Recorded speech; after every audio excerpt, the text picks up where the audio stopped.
Welcome back to episode 2 of the Hungry for the Word pod. I'm your host, Tommy Vento, with my lovely co host, my mother, Julie Vento. And as always, we're just going to be talking about our journey into mature sonship. I think that today I'd kind of like to start off. There was a quote as I was going back through my notes, and it says, "In an avalanche, no single snowflake feels responsible." And I feel like that really accurately describes the body of Christ being built.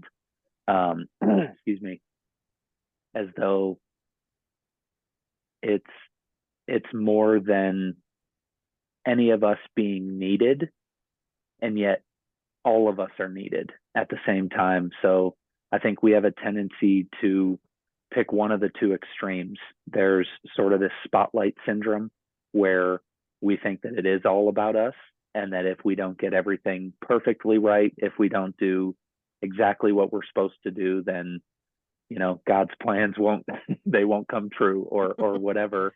Or on the other side of the ditch, if you will, we tend to think that we don't really matter that much at all. And we lean more towards disqualifying ourselves, even, and saying that, you know, whether or not I obey, whether or not I participate, he's going to be able to get his stuff done. And while on the one hand, there's some truth in that, I think I really enjoy uh, the aspect of the show, The Chosen, where they do a great job of taking a lot of Jesus's quotes from throughout his ministry and applying them to sort of a natural conversational rhythm. And at one point, when Simon the Zealot, he throws his dagger away, he says, "If what do you need me for if not that?" And Jesus says, "I have everything I need, but I want you." And I think that that so perfectly embodies the way that God talks to us. He is complete. He's lacking nothing. There's no one or no thing in creation that could thwart his purpose. And yet he wants you. He wants you to be a part of it. He wants his children to participate in the building up of the kingdom. And I feel like we're at a time right now where it feels like the avalanche is getting a little bit closer, maybe. And again, how no single snowflake is responsible, and yet how much more powerful that avalanche is when everyone who's been called to the word, everyone who knows him personally, how much more effective that kingdom is at spreading when we do all participate, you know? Yeah, well, I also am thinking about, he not only wants us to participate, it's kind of in his plan to participate, right? He sent Jesus to the earth to walk on the earth, and that Mm-hmm. happened. And now we're here walking on the earth. And Mm-hmm. can he do stuff without us? Absolutely. He's sovereign. Right. But he he tries to get to, I mean, you look through the Bible stories and he's always using men for this or that.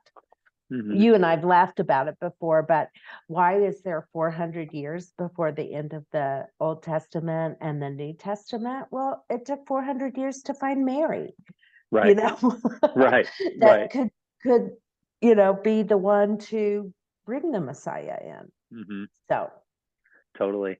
Well, and funny you should mention Mary. I think that she uh, she is a spiritual giant and often overlooked, especially in sort of the modern Western Christianity, where I think so much of her response to God at the beginning of the whole incarnation. I think it's in Luke. I mean, obviously it's mentioned in the other gospels, but Luke very specifically talks about her journey beforehand and how the angel comes to her, and simply her response is, "Let it be unto me according to your word." And I think so often we just have a tendency, myself included, we have a tendency to sort of default back to my own ability, what I can accomplish in my strength, or frankly, my own value judgment of what I see to be the important next step or the valuable next step, but her ability to be willing to take that shame, her willingness to be willing to look silly in front of her friends, family, the entire village, and yet be confident in saying, here am I, a servant of the Lord. Let it be unto me according to your word. And as we've talked about, I think coming into the fullness of maturity, as Paul says, the fullness of the stature of Christ, although there are, countless times where we're putting off old things, we're shifting our perspective and renewing our mind. It's like the method that gets you saved is the same one that gets you to the fullness of the stature. And you just endlessly say, let it be unto me according to your word. And in order to do that, you kind of have to know his word. It's for a long time, I think the church has been satisfied with people who come into the building once a week and just sort of check that box. They get filled up by the word, they hear a sermon or a homily, and they're like, okay, yeah, that'll fill my God cup over here in this area of my life until I come in next week and do it. And I think that part of the reason people are just leaving the church in droves is because they're really hungry for more. They really are desiring, whether or not they know it, a relationship with God more than this is what's promised to me if I just come in and behave rightly. Because a lot of those blessings, especially in today's day and age, you aren't just going to be able to stand in the fullness of the stature, the fullness of his word, if you're not actively participating, 6+ days a week, not just one of the days when it's convenient for you for 58 minutes. And actually that reminds me, I was at I'll say a fellowship group this morning. It's not really a networking group. It's called C-Suite for Christ, and it's here in Denver. There's chapters in a couple different places, but the message from the woman today was, she called it the silent killer of your calling. And she talked a lot about imposter syndrome and how when it came to her professional life, she constantly harbored so much doubt about her ability or about her, her reach maybe.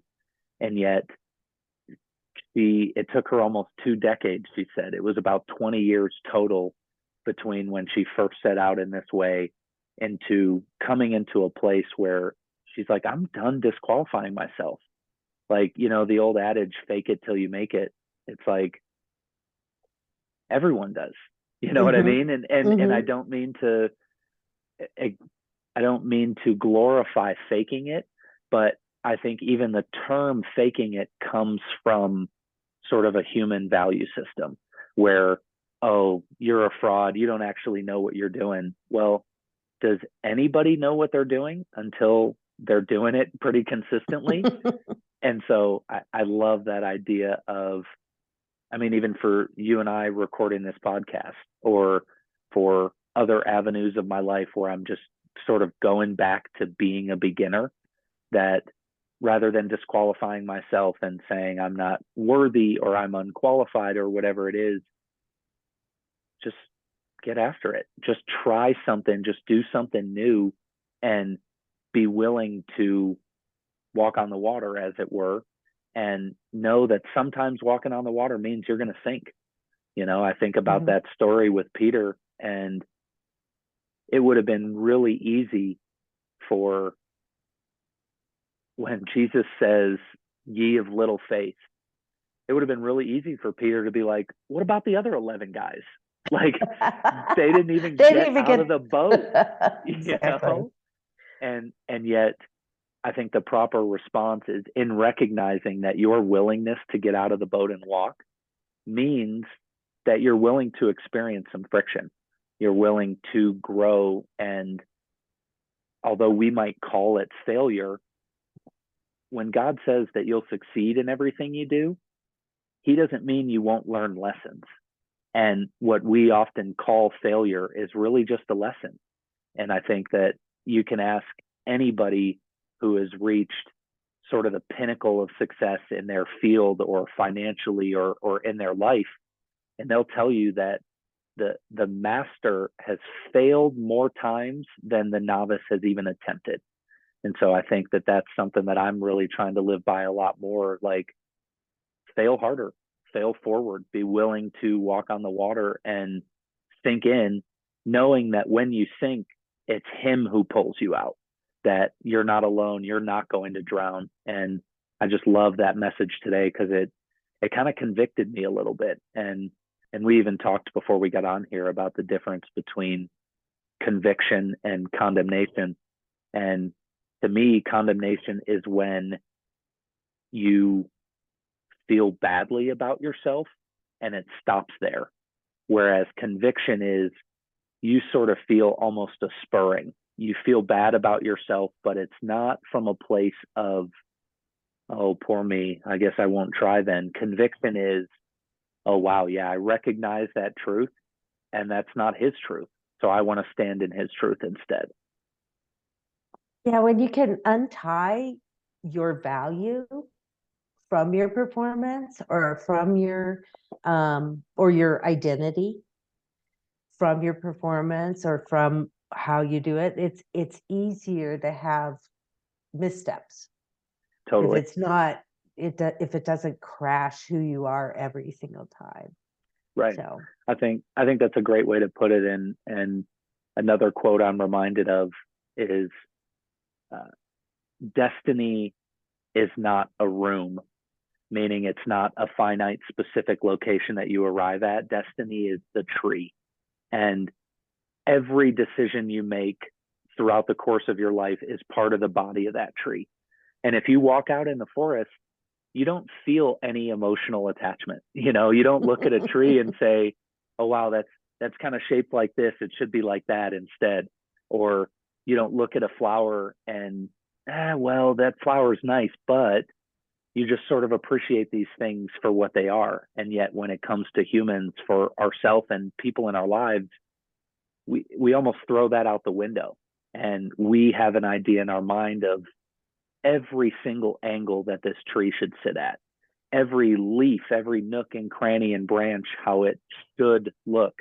And I'm reminded that, you know, the tree of life in the midst of the garden was this beautiful tree. And obviously the tree of life is described a little bit in the word, but I've learned a little bit more about it in the book of Enoch. And it describes this tree as having fruits of all kind. And I'm trying to remember the words. It's a fragrance that Enoch couldn't even describe. And then you think about Psalm 1, where he says, I'm going to make you a tree firmly planted, bearing fruit in all seasons. It's like, that's the idea he has for you. And you don't get to be that sturdy oak tree, that cedar of Lebanon. You don't get to be that by just snapping your fingers one day. You know, the tree gains the strength in its roots by going through 50 different stormy seasons, you know? And so I think that as we, to your point, untie ourselves, detach from a specific outcome, we detach from our value being related to the performance or how we think it should turn out. When we accept the word of the Lord and be unto me according to your word, you recognize that growing as a tree, you're right where you're supposed to be. And yet that doesn't mean you can't make a new decision in this moment to potentially change the trajectory of that tree's growth going forward. You know? Yeah, that's good visual.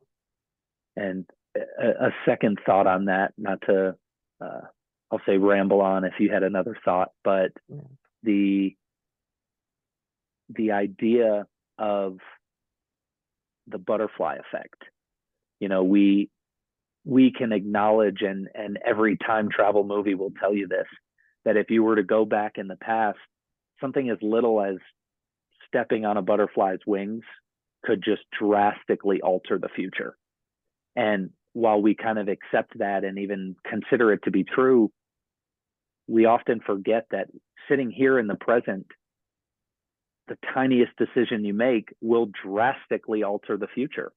And that's not to put pressure on every decision you make, but if you think of a tree, and I'm thinking of, I forget the name of them, but those trees in Georgia that, like Spanish moss, maybe, or something like that. But they're these beautiful ornate trees that just kind of grow in every which direction. And there's a handful of them that, as humans started to settle there and, build structures and buildings, some of these trees would go up and down and around. And there are ones that are even from the trunk 5 feet up and then 15 feet this way, touching the ground almost, but then back up into the sky. And if you walk through and you see those trees, you think to yourself, man, that's beautiful. How resilient is that tree? How amazing is life?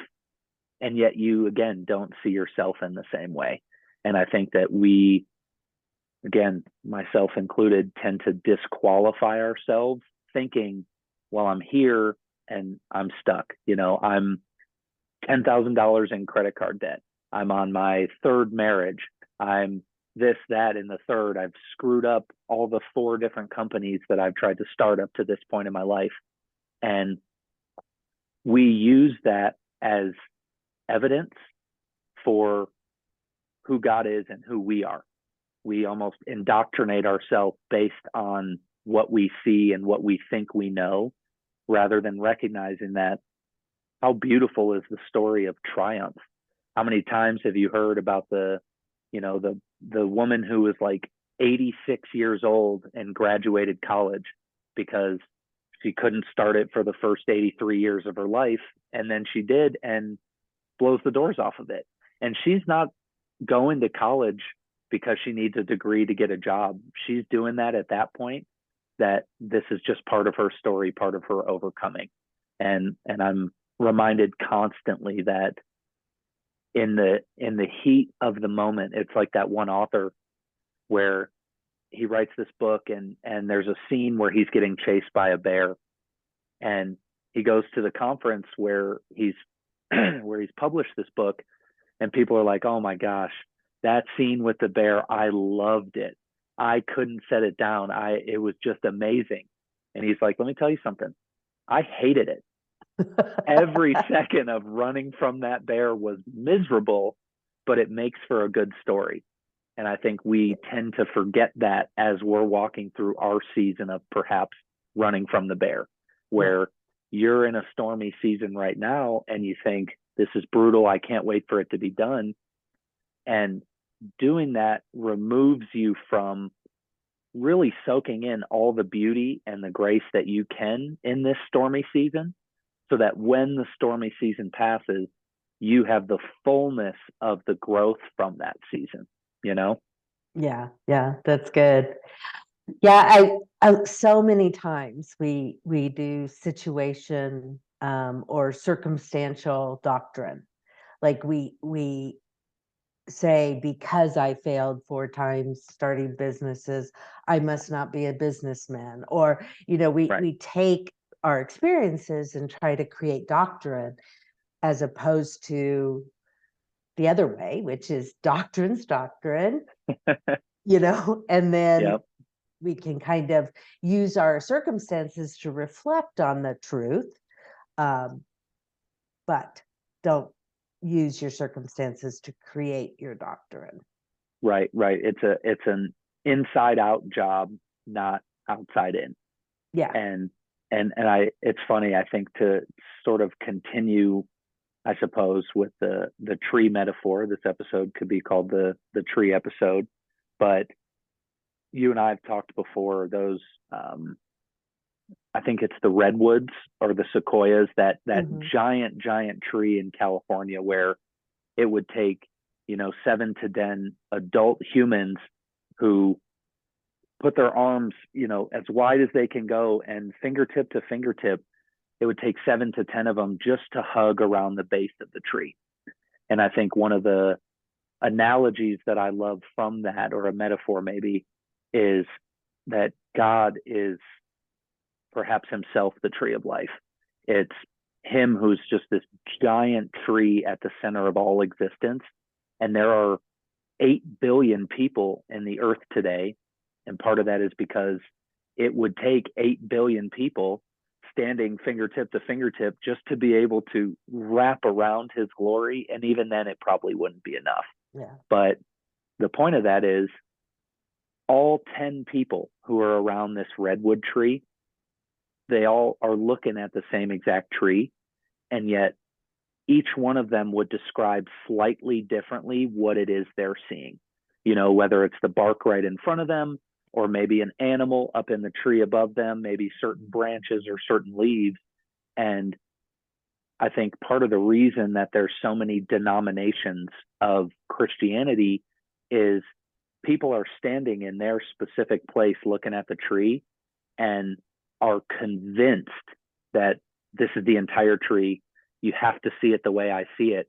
And I think you and I have come to find that there's actually a lot of beauty in someone else's experience being different. Someone else is seeing that tree from a different perspective from you. They could describe something that you might not have been able to fathom. You know, we've said it before about the 7 different layers of all the word. And yet, when you're talking about doctrine and it being an inside out job, people use the part of the tree in front of them that they see and think that this is absolutely who God is and who he always has been and who he always will be.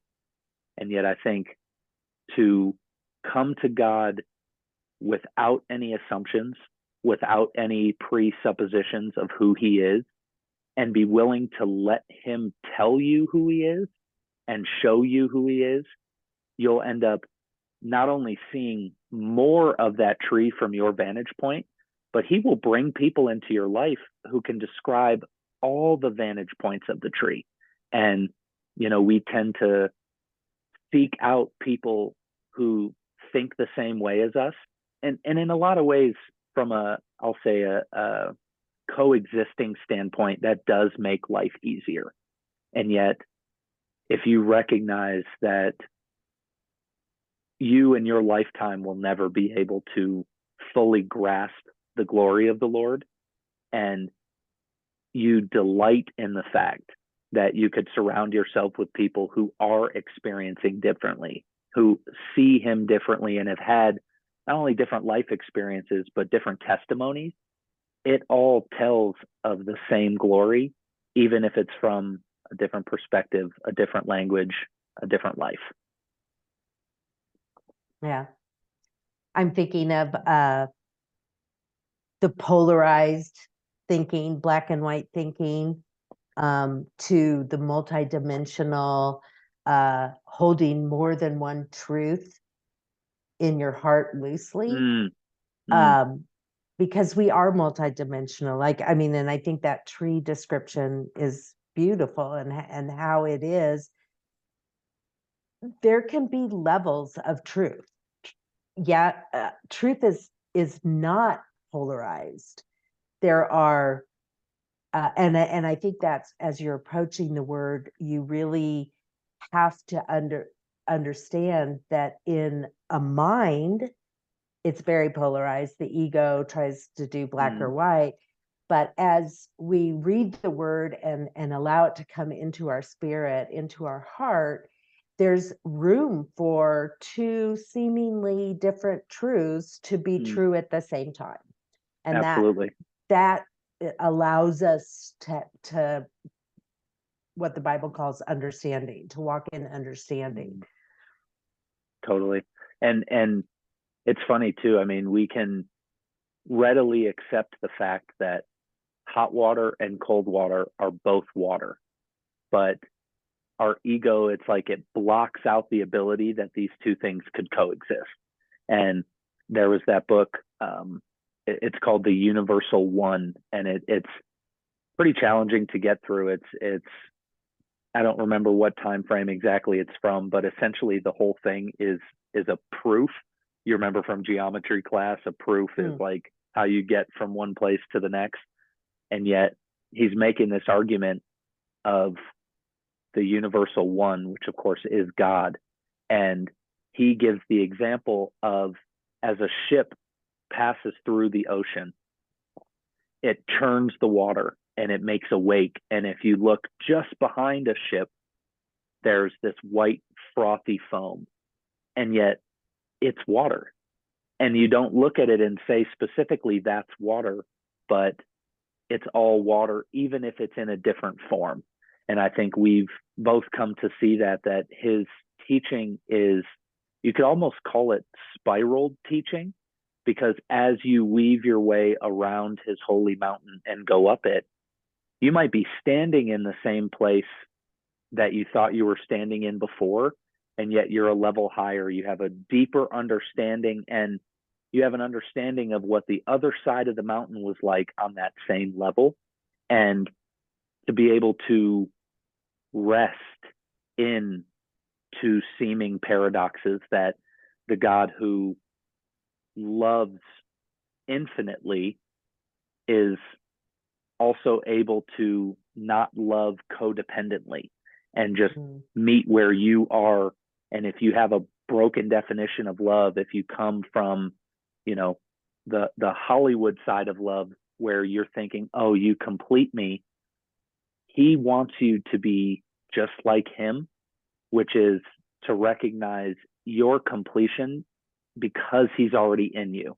It's not this thing outside of you that you need to gain to become complete, but to rest and fall into that paradox that says, here I am, perhaps the same physical body that I hosted before I knew him. And yet, even here, I'm complete now because he says I am, if that makes sense. I know that's kind of all over the place, but Yeah. it makes sense visually for me. No, it's good. It's good.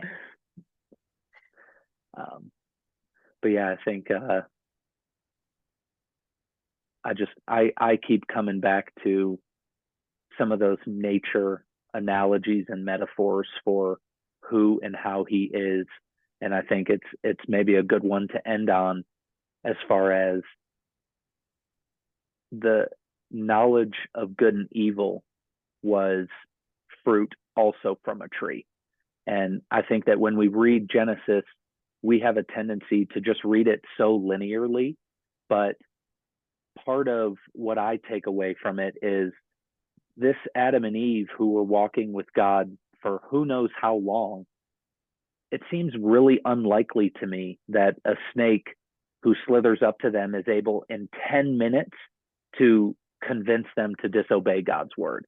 I feel as though it was probably something that maybe took place over weeks, if not months, if not years, of him just putting a little word in there, just a little seed of doubt, that they, coming from a place of not necessarily guarding their hearts, allowed that word to come in and for that seed to grow. And that doubt grows and grows and grows. And eventually they got to the point where they're like, you know what? There does have to be more. There probably is more than this. There has to be something else. And that doesn't happen overnight. And so I think with the same thing of our qualifying ourselves, we have a tendency to not just overnight switch over to believing him, but in the same way that the enemy's word can work its way in, we can let his word work its way in. And with that, for you, is meditation, if it's a mantra, if it's specific prayer time each day. If, for me, one of the things that worked was setting a reminder on my phone that would go off every hour and a half, where I would just have to look at my phone when it buzzed, and I would read those words again. And that helped me over the course of time to internalize that and allow his seed to replace this seed of doubt that I've allowed to grow for far too long. That's good. All right. Well, thanks everyone for the time today. we'll wrap up the conversation there, and we hope to see you next time. Blessings. Yep. Thanks. Bye.